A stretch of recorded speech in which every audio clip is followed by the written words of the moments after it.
संधि क्या होती? संधि मैं आपको प्रीवियस क्लास में हमारी पढ़ा चुकी हूँ। संधि क्या होती है? संधि दो निकटवर्ती वर्णों के मेल से बने शब्द को, दो निकटवर्ती वर्णों का जो मेल होता है और उनके मेल से जो परिवर्तन उत्पन्न होता है उसे हम संधि कहते हैं। ठीक है, पिछली क्लास में हमने संधि के भेद पढ़े। संधि जो है 3 प्रकार की होती है। कौन कौन सी? व्यंजन संधि, स्वर संधि और विसर्ग संधि। स्वर संधि जो है हम प्रीवियस क्लास में पढ़ चुके हैं। स्वर संधि क्या होती है? स्वर संधि जब स्वर के साथ स्वर का मेल होता है उसे हम स्वर संधि कहते हैं। स्वर संधि 5 तरह की होती है या स्वर संधि के 5 भेद होते हैं। कौन कौन से? दीर्घ संधि, गुण संधि, अयादि संधि, यण संधि, वृद्धि संधि। ये है स्वर संधि के 5 भेद। आज हम व्यंजन संधि पढ़ेंगे कि व्यंजन संधि क्या होती है। व्यंजन संधि क्या होती है? जब जुड़ने वाली दो ध्वनियों में से एक या दोनों व्यंजन हो। जब जुड़ने वाली, जो जुड़ रहे हैं, मैंने आपको बताया था संधि क्या होती है? दो वर्णों का मेल होती है। उसमें क्या होता है? दो निकटवर्ती जो वर्ण होते हैं वो जुड़ जाते हैं, मिल जाते हैं और उनके मिलने से, उनके जुड़ने से जो परिवर्तन होता है उसी को हम क्या कहते हैं? संधि कहते हैं। तो यहाँ बात हो रही है व्यंजन संधि की। व्यंजन संधि क्या होती है? जब जुड़ने वाली दो ध्वनियों में से एक या दोनों व्यंजन हो, या तो दोनों ही व्यंजन हो या फिर एक व्यंजन हो, अर्थात जुड़ने वाली दो ध्वनियों में से कम एक व्यंजन हो। व्यंजन क्या होता है? स्वर और व्यंजन क्या होता है ये मैं आपको पहले बता चुकी हूँ। स्वर क्या होते हैं? भाषा की वह छोटी से छोटी इकाई जिसके और टुकड़े नहीं किए जा सकते उसे हम स्वर कहते हैं। और व्यंजन क्या होते हैं? व्यंजन भाषा की स्वर से बड़ी इकाई होती है जिसके हम टुकड़े कर सकते हैं। ठीक है, जो क, च, ट, त, प, न हिंदी वर्णमाला के 11 स्वरों को छोड़कर बाकी जितने भी वर्ण हैं वो क्या है? व्यंजन या फिर संयुक्त व्यंजन। संयुक्त व्यंजनों को हम मिश्रित व्यंजन भी कहते हैं। जैसे त्र, अक्ष, जो दूसरे व्यंजनों के मेल से बने हुए होते हैं।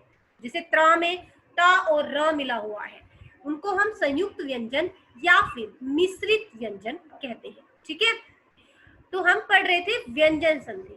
व्यंजन संधि क्या होती है? जब जुड़ने वाली दो ध्वनियों में से, जो ध्वनियां जुड़ रही हैं उन दोनों में से एक या दोनों व्यंजन हो तो उसे व्यंजन संधि कहते हैं, या वहां पर व्यंजन संधि होती है। व्यंजन संधि जो होती है वो 3 प्रकार से हो सकती है।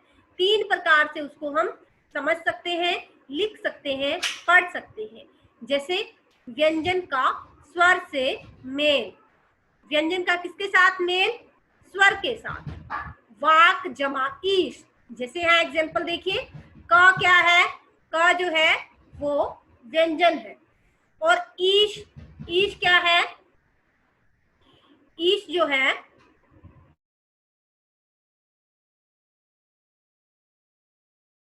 ईश में ई जो है वो क्या है? स्वर है। तो यहाँ पहला जो हमारा शब्द है वाक, वाक में क क्या है? व्यंजन। और ईश में ई क्या है? स्वर। अर्थात पहले व्यंजन फिर स्वर। व्यंजन के साथ स्वर का मेल हो रहा है, तब भी क्या होगी? व्यंजन संधि होगी। जब पहले व्यंजन आए उसमें स्वर जुड़ जाए तब भी व्यंजन संधि ही होगी। क्या बन गया? वागीश। परिवर्तित जो शब्द है वो क्या है? वागीश। फिर है दूसरी जो है संधि, वो कौन सी होती है? स्वर का व्यंजन के साथ में, अर्थात पहला क्या होगा? स्वर होगा, स्वर में व्यंजन का मेल हो रहा हो। जैसे परि जमा नाम, परिणाम। अब परि में देखिए ई की मात्रा है, ई की मात्रा के साथ न जुड़ रहा है तो क्या बन गया? परिणाम। न का अना बन गया। प्रकार की जो व्यंजन संधि है वो कौन सी है? व्यंजन का व्यंजन के साथ मेल, अर्थात पहले भी व्यंजन हो और दूसरा जो जुड़ रहा है वह भी व्यंजन ही हो। जैसे उत जमा चारण, उच्चारण। अब यहाँ उत में त और चारण में च, दोनों क्या है? व्यंजन है। दोनों में से एक भी स्वर नहीं है। इससे पहले हमने पढ़ा, पहले यदि व्यंजन है फिर उसके साथ स्वर मिल रहा है, या पहले स्वर है फिर दूसरा जो उसमें जुड़ रहा है वो व्यंजन जुड़ रहा है। लेकिन तीसरी कंडीशन क्या है कि जब दोनों ही व्यंजन हो, पहला भी व्यंजन है और दूसरा भी व्यंजन है।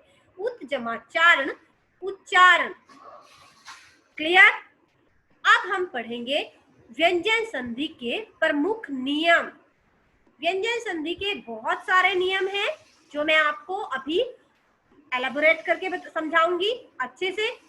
तो सबसे पहला जो व्यंजन संधि का नियम है वो क्या है? सबसे पहला नियम है, आप लोग को बहुत ध्यान से पढ़ना है, बहुत ध्यान से संधि को समझना है, क्योंकि संधि जो है बहुत मुश्किल चैप्टर है, इजी चैप्टर नहीं है। पहला नियम क्या बताता है? क, च, ट, त, प के बाद कोई स्वर आए। हमारी जो हिंदी की वर्णमाला है उसमें 5 वर्ग है। वर्ग क्या होते हैं? क, जो क वाली लाइन है, क वाली जो पंक्ति है, क, ख, ग, घ, अंग, ये सब एक लाइन में आते हैं, इसको हम क्वरक कहते हैं। दूसरी है च वाली पंक्ति, उसको हम च्वरक कहते हैं। तीसरी है ट वाली लाइन, उसको हम क्या कहते हैं? उसको हम त्वरक कहते हैं। त वाली जो लाइन होती है उसको हम त्वरक, और प वाली जो लाइन है उसको हम प्वरक कहते हैं। तो इस तरह से हिंदी वर्णमाला में क्वरग, च्वरग, त्वरग, त्वर्ग और प्वर्ग, ये 5 क्या है? ये वर्ग है। तो जब इन वर्गों में से पहला वर्ण किसी भी वर्ग का, इन 5 में से किसी भी वर्ग का पहला वर्ण उसके साथ, पहले वर्ण के साथ क्या जुड़े?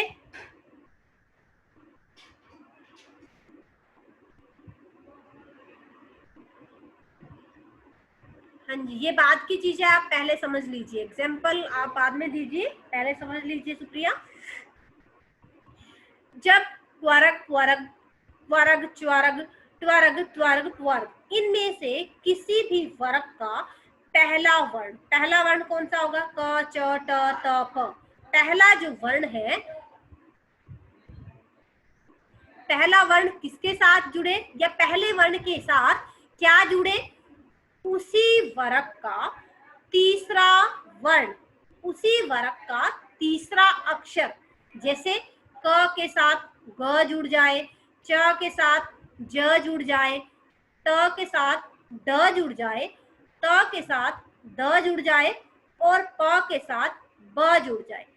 और ज कौन कौन से? ग, घ, ज, झ, ड, ढ, उसी वर्ग का तीसरा या चौथा अक्षर। और इसके अलावा ज या फिर द और य, व, र, ल, ह, इनमें से कोई व्यंजन आए या फिर कोई स्वर आए। कोई भी स्वर कोई भी आ सकता है। और कौन कौन से? उसी वर्ग का तीसरा या चौथा अक्षर, य, र, ल, व, ह, और ज या फिर द, इनमें से कोई आए तो वो क्या बन जाएगा? उसी वर्ग का तीसरा अक्षर बन जाएगा। क ग में बदल जाएगा, च ज में बदल जाएगा, त द में बदल जाएगा, त ड में बदल जाएगा और प जो है वो ब में बदल जाएगा। अर्थात उसी वर्ग के तीसरे अक्षर में परिवर्तित हो जाएंगे। समझ आया? अब जैसे हम बहुत सारे एग्जाम्पल देखते हैं इसके, पहले हम क के देख लेते हैं। क, ग में कैसे परिवर्तन हो रहा है। पहले देखिए क जमा अ, जब, और एक और इम्पोर्टेंट चीज है, एक इम्पोर्टेंट बात और है जो आपने समझनी है, जब इन वर्गों के पहले वर्ण में कोई व्यंजन जुड़ेगा, व्यंजन के साथ व्यंजन जुड़ेगा, तो हलंत वाला जो अक्षर होगा वो आधा ही रहेगा, उसको हम पूरा नहीं लिखेंगे। लेकिन जब स्वर जुड़ेगा तो स्वर जुड़ने के बाद वह अक्षर पूरा लिखा जाएगा और जो मात्रा होगी वह उसके साथ ही लग जाएगी। जैसे पहला है क जमा अ, अपनी अपनी वीडियो को स्टार्ट रखिए। क जमा अ क्या बन गया, ग। दिक जमा अंबर, दिक, दिक क्या है, दिक में देखिए क्या है, क जमा अंबर क्या बन गया, दिगंबर। क का क्या बन गया, ग।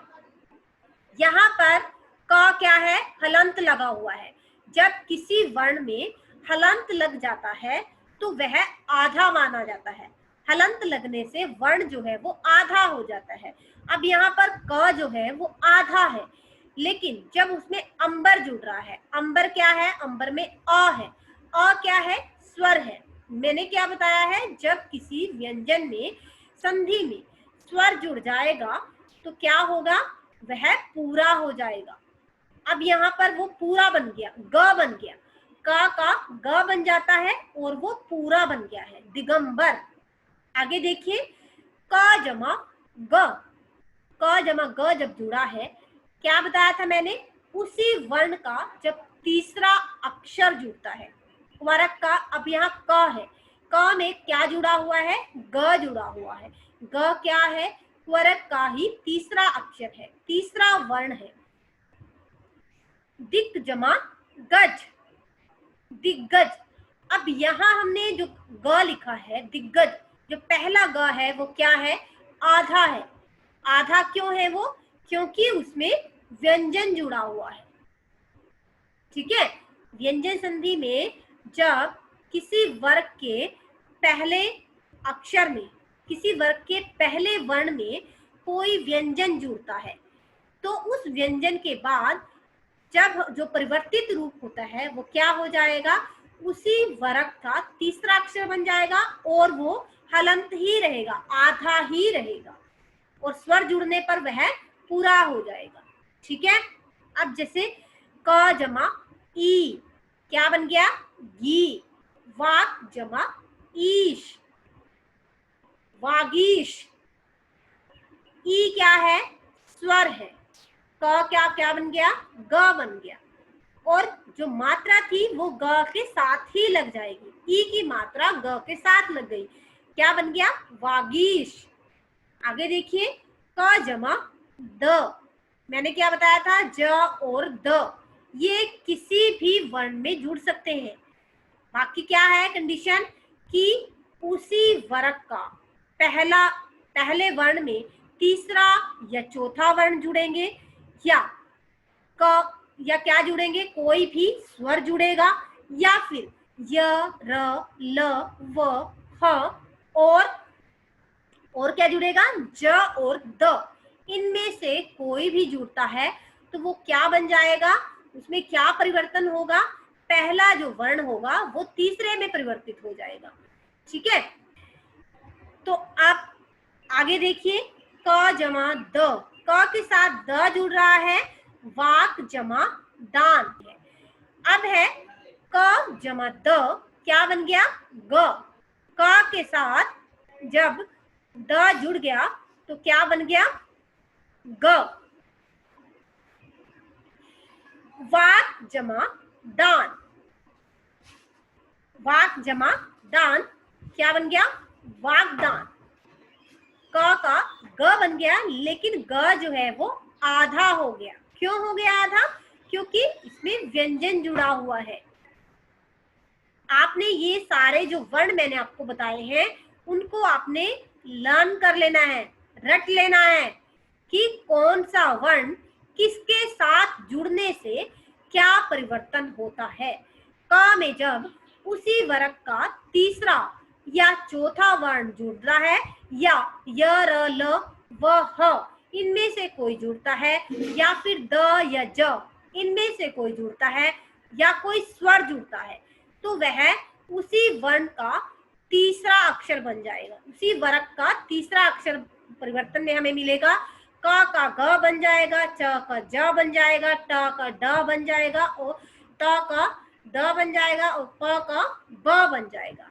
ठीक है, अब देखिए क जमा ज, वाक जमा जाल, क्या बन गया है? वाक जाल।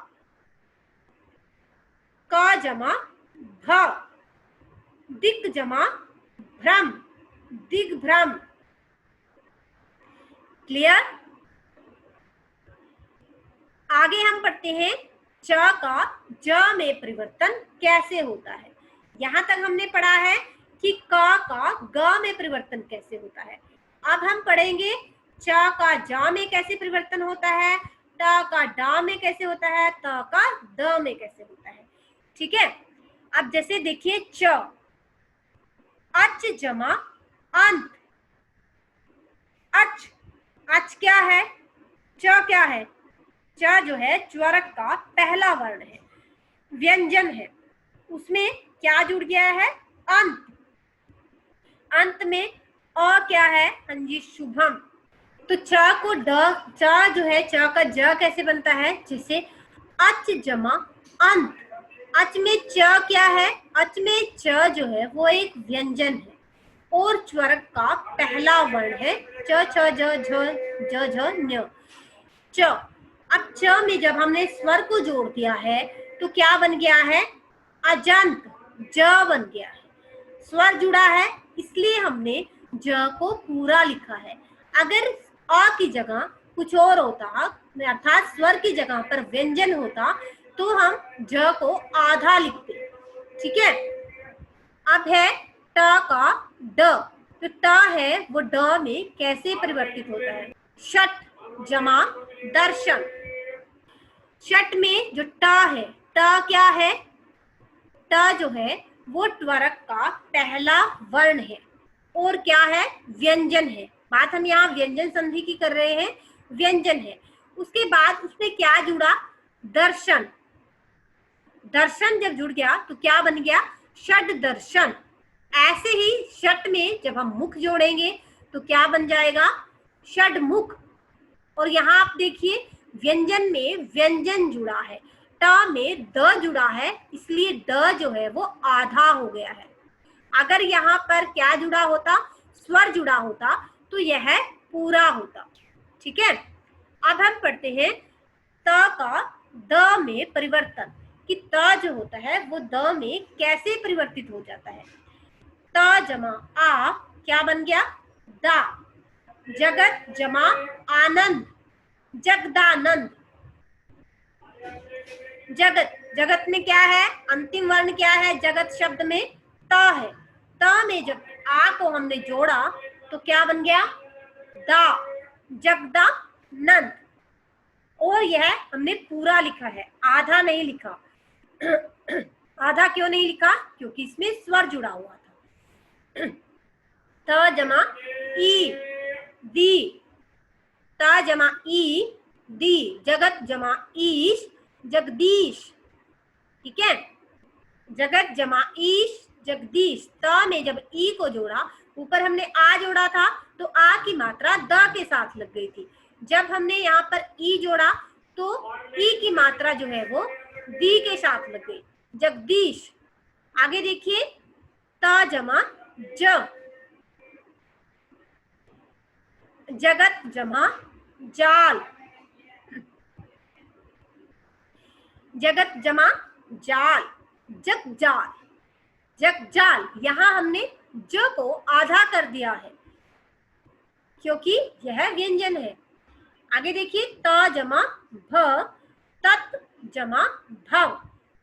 अगर आपको तद्भव शब्द दिया जाता है एग्जाम में कि तद्भव शब्द का संधि विच्छेद कीजिए, कैसे करेंगे? तत् जमा भव, तद्भव। त का द बन जाएगा और वो कैसा बनेगा?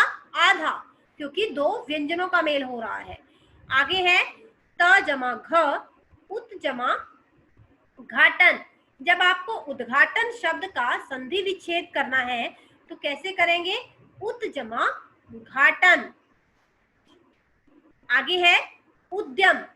उद्यम को आप कैसे संधि विच्छेद करेंगे? उत जमा यम, त के साथ य मिल रहा है। ये कंडीशन है कि जब त के साथ या किसी भी वर्ग के पहले वर्ण के साथ य बन जाता है या मिल जाता है तो वह क्या बन जाता है? उसी वर्ग का तीसरा वर्ण बन जाता है, उद्यम। आगे देखिए त जमा ध, त जमा ध जब जुड़ गया तो क्या बन गया? सद्धम। द बन गया। सत जमा धर्म, सद्धर्म। अब है प का ब बनना। प का ब कैसे बनता है? अब है प का ब बनना। प का ब कैसे बनता है? ठीक है, प जमा ज, बस। अप जमा ज, प का क्या बन गया? ब, अब्ज। अगर आपको बोला जाए शब्द लिखो, शब्द का संधि विच्छेद करो, शब्द का संधि विच्छेद आप कैसे करेंगे? शप जमा,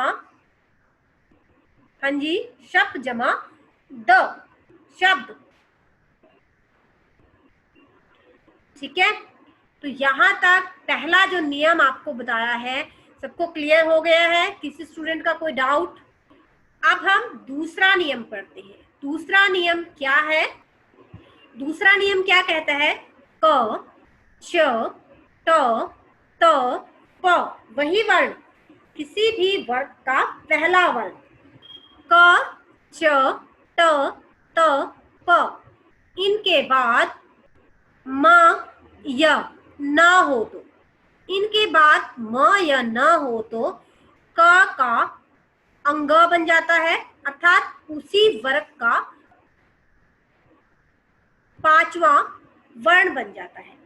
जैसे क का अंतिम वर्ण कौन सा है? अंग। वर्ग का अंतिम वर्ण क्या है? अंग। वर्ग का अंतिम वर्ण क्या है? न्य। ट का अंतिम वर्ग क्या है? अण। त का अंतिम वर्ग क्या है? न। प, जो प है उस पंक्ति का अंतिम वर्ण क्या है? म। तो यहाँ पर पहला, किसी भी वर्ग का पहला वर्ण क्या बन जाता है? अंतिम बन जाता है। क्या, क्यों बन जाता है? क्या जुड़ता है उसमें? जब उसमें क च ट त प के बाद म या न हो, या तो म आ जाए या फिर न आ जाए, तो वो क्या बन जाएगा?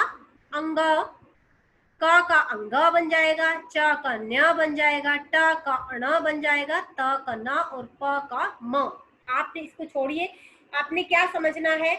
जब पांचों वर्गों में से, पांचों वर्ग के पहले वर्ण को हम अंतिम वर्ण में बदल देंगे जब उसके साथ न या म जुड़ जाता है। जैसे देखिए क का अंग कैसे हो रहा है? वाक जमा मय, क में म जुड़ गया है तो क्या बन गया है? वांगम्य। ट का अण बन गया है, षट जमा मास, षणमास। त का न सत जमा मारग, सन्मारग। प का म, प जमा म, अप जमा मय, अम्य। तो यहाँ मैंने जितने भी एग्जाम्पल दिए हैं उन सभी में आपने देखा हमारा जो पहला वर्ण है किसी भी वर्ग का, वह जब उसमें न या म जुड़ जाता है तो वह उसी वर्ग का अंतिम वर्ण बन जाता है। ठीक है, क जो है वो अंग बन जाता है, च जो है वो न्य बन जाता है, ट जो है वो अण बन जाता है, त का न बन जाता है और प का म बन जाता है। ये परिवर्तन हो जाता है। ठीक है, अभी तक दो नियम हुए हैं। किसी का कोई डाउट है तो बता दीजिए। अब हम तीसरा नियम पढ़ें। तीसरा नियम क्या है? जब त के बाद च अथवा छ हो तो त का च हो जाता है। किसके बाद? जब त के बाद च या छ में से दोनों में से कोई जुड़ जाए, जब त के साथ च या छ में से कोई जुड़ता है तो उसका च हो जाता है। कौन सा च?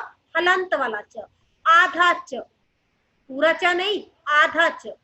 ठीक है, जैसे त जमा च, उत जमा चारण, क्या बन गया है? उच्चारण। उत जमा चारित, उच्चारित।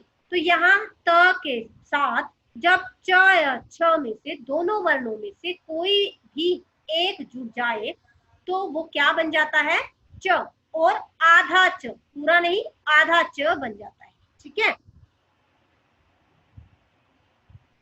अब है जब त के साथ ज या झ, इन दोनों में से जब त के साथ ज या झ लगे या त में ज या झ जुड़ जाए तो त का क्या बन जाता है? ज हो जाता है। जैसे सत जमा जन, सज्जन। अब यहाँ पर क्या हो गया है? ज बन गया है, किसका? त का। और कौन सा ज बना है? आधा ज। ज भी आधा बना था और ज भी आधा बना है। किसमें? त में। जब ज या झ में से कोई जुड़ जाता है, दोनों में से कोई एक जुड़ जाए तो वह आधे ज में परिवर्तित हो जाता है। आगे है जब त के बाद ट अथवा ढ हो तो त का ट हो जाता है। ठीक है, जब त के साथ किसका मेल हो? ट या ढ का। ये चीजें आपको एक दिन में समझ नहीं आएंगी, आपने इन सभी को लर्न करना है। जब आप इनको लर्न करोगे तभी आपको ये समझ आएंगी। इस वीडियो को लाइक करें, हमारे चैनल को सब्सक्राइब कर बेल आइकन जरूर प्रेस करें हमारी न्यू वीडियो सबसे पहले देखने के लिए।